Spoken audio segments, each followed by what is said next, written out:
Good morning and welcome to Morning Moments. Thank you for joining us, whatever platform you're on. And actually, whenever you're listening to this, you may be listening to the recording in the middle of the night. It might not even be in the morning. But anyway, thank you for joining us today. I have a special guest all the way from Michigan, a fellow Michigander. I'm from Michigan, so it's always nice to see somebody from Michigan, from Reed City, Michigan. He is a singer, entertainer, and God's got so much more for him as well. Welcome, Jim Quales, to Morning Moments. Good morning. Thank you for allowing me to be here with you. Well, Jim, it's been great getting to know you and finding out a little bit about your ministry and how God has changed things for you in the last few years. Tell me, what do you do, and why do you do it? Wow, that's a great question. I love what I get to do. I feel like it's an honor. I was on the road for 8 years with a quartet, singing all over the country, and we started doing some senior ministry shows. Which, by the way, I believe that anybody that's in full time ministry, and especially in the music ministry, least needs to get to a senior home once a month and pour into those people because they definitely need it. And quite honestly, they're going to be the people that were at your concerts 4 or 5 years ago. So might as well keep singing to them somewhere along the way. But I felt like that we needed to do that for wrong reasons at the time because we were needing some gas money. So we would try to get some senior facilities to have us come in and give us a little bit of money for some gas, and that worked. But God kind of saw fit to take the quartet off the road. And man, he actually, this is a true story. I was so disappointed when the quartet came off the road. The first weekend off, my wife said, you're booked this weekend with the quartet to go to this church. She said, you're going to go do it. I said, oh, no, I'm not either. She said, oh, yeah, you are. I said, oh, well, you know how that goes. Wives usually can talk you into stuff. So I went and we had some stuff on the books for some senior places. And it just seemed like the ball started rolling. Um, I had a good friend, a worship pastor in Iowa that said, I hear you're doing some senior places. Would you be interested in doing some out here in Iowa? And I said, well, honestly, if you book it, I'll do it. And she took it as a challenge, and she booked up a whole week. I had like, I think 12 or 13 to do it in 5 days. And since then we've been going about, first year was about every quarter. Now it's every other month. I go out there and spend a whole week and do senior shows. And so, yes, I feel like God has put this burden and passion on my life to be a senior entertainer. And that might be just me coming in and trying to bring smiles to their face, get them to laugh, get them to open up, get them to sing.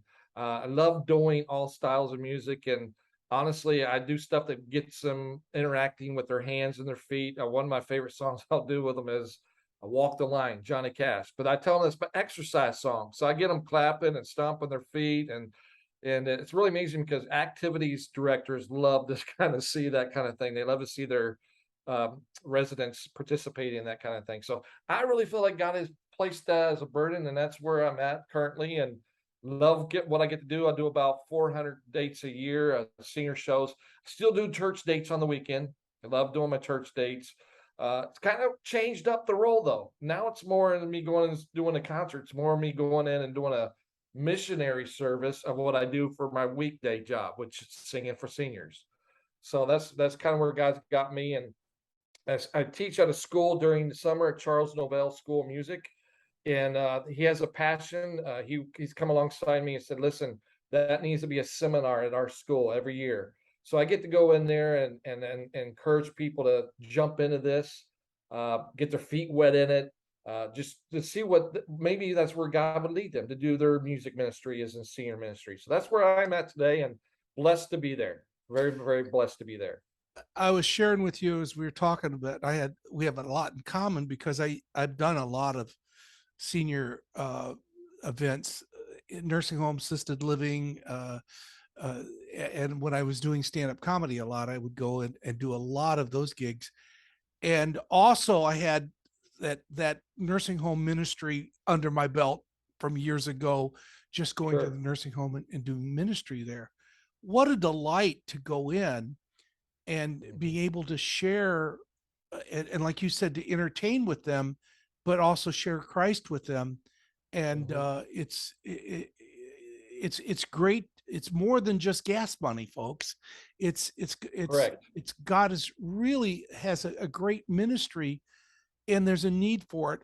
And I got to tell you, there's a lot of entertainers that are looking for stage time, and they're and either Mhm. comedians or singers, songwriters, and they go, I just don't have any stage time.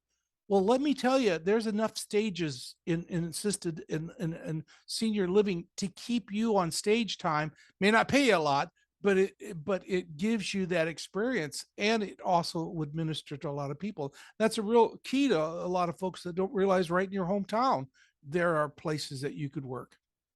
Correct. That is very true. I mean, my wife and I today, we're on a little trip to Outer Banks, North Carolina. And today was kind of an office day, so we're getting ready to do some more booking. And she does pretty much all my booking because I don't know about you, but when I try to keep my dates, oh my, I mess it up. So she's much better at it than I am. I just look at the calendar and say, "Oh, I'm supposed to be there today." But we're doing a little bit of that, and I mean, this year we're up to, I think last count I had was 302, 304 on the dates for next 2023. And our goal is about 368 this coming year. That's kind of where we want to land. And we love doing it. We usually do about 3 a day. That's average. I mean, if you talk about stage time, that's pretty good. I mean, that's 3 hours, and then I do about hour show every time. So that's 3 hours of singing. And sometimes my one of my producer friends, good friend of mine, says, "I think your wife's trying to kill you." I mean, there's some days I'm up to five in one day, Yeah. 5 shows in one day. I mean, you talk about stage time. And if you want, I used to tell my group when we would go into places that I would not recommend this nowadays because I was green when we did it, but there was times that we would screw up on a song that we were trying to stage for first time, and I would make the guys do it. We would do it a second time right over. Now those dear people loved it; they were gracious, you know. But I mean, if somebody wanted to get stage time, that is a great place to get stage time. And I mean, I just think now I have a little more mindset of I think people need to go in this doing this kind of business or a ministry like this to do it for the honor of God, number one, but honor those people with the best you can bring. I Right. want my ideal of when I go into a senior place. Yes, I bring a little sound system. I try to get it all set the best I can. I mean, I have pre-concert music. I do my best in my hour that I give them, and I want them to feel like they went to a concert. I'm bringing a concert to them. Yeah. They can't get out and go to a concert now, so I'm bringing it to them, and that's what I want them to walk away with. I want them to feel like they're loved. I want them to know that the Jesus is reflecting from me to them. I want them to see Jesus in me. Um, I love praying through with them. I have to tell you though, my biggest thing I love doing is greeting them after the concert. Though Yes, that's that's me too. Exactly. it's crazy. It's the coolest part. I mean, yeah, I love singing my songs. I love seeing the reactions. Well, I about 95% of the time I'll do a Sweet Caroline, Neil Diamond.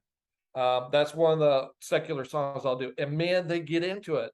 But boy, you roll around to the old rugged cross or Amazing Grace or Come to the Garden Alone. Any of those songs like that bring back so many memories, fond memories. And I cannot tell you how many times I've had them after I get done, they'll say, "You know, I loved all those songs, but when you got to those gospel songs, oh, that touched my heart."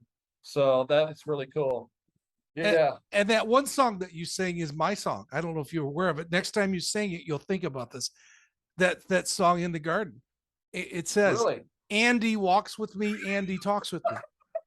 So there you go. Now There you'll you never go. be able to hear that again without thinking about me in this interview, right? Oh, yes. Oh, that's good. Oh, that's good. Well, Jim, it has been wonderful talking with you, and I really there's several things I hope this interview does. I hope people enjoy this interview. They get inspired to look what your purpose and your hope and plan is. But for those of you who are in the entertainment or gospel music or music business and industry, here's an opportunity for you to give back. And if you Right. hadn't thought about that, please look in your local areas where you're at and see where you could give back to the people who've given to you and folks Yes. who Yes. sometimes are forgotten. Yes. And if So and seriously, if they have questions about how to do that, jumping in and who to talk to, how you bring up money, how you schedule. I'm definitely willing to share and Good. and help out anybody because it's not about me. It's not about me just getting my dates. I want and I'm thrilled when I get to mentor other folks. I have a great couple in Idaho that came to our school a couple years ago and jumped in, and man, they're killing it. They're doing an amazing job with this, and that excites me because I can't reach all these places, and they're popping up Yeah, everywhere, absolutely. everywhere there. So Please get I a would hold of love to Jim. help. Down below, I've given information about how to get a hold of him if you want to know more about how you could get involved in your area with your ministry or your music. And as we close today, I'd like to encourage all of you to take some time and pray for Jim Oh, please. and pray that God would continue to bless him and minister through what his works that he does and all his songs and his entertainment. Jim needs your prayers, folks, and you need the practice. So pray that God would bless him. Jim, thank you so much for joining me for Morning Moments today. Thank you. It's been my pleasure. All right. Thank you for joining me. And if you would keep coming back for some more morning moments, God bless you.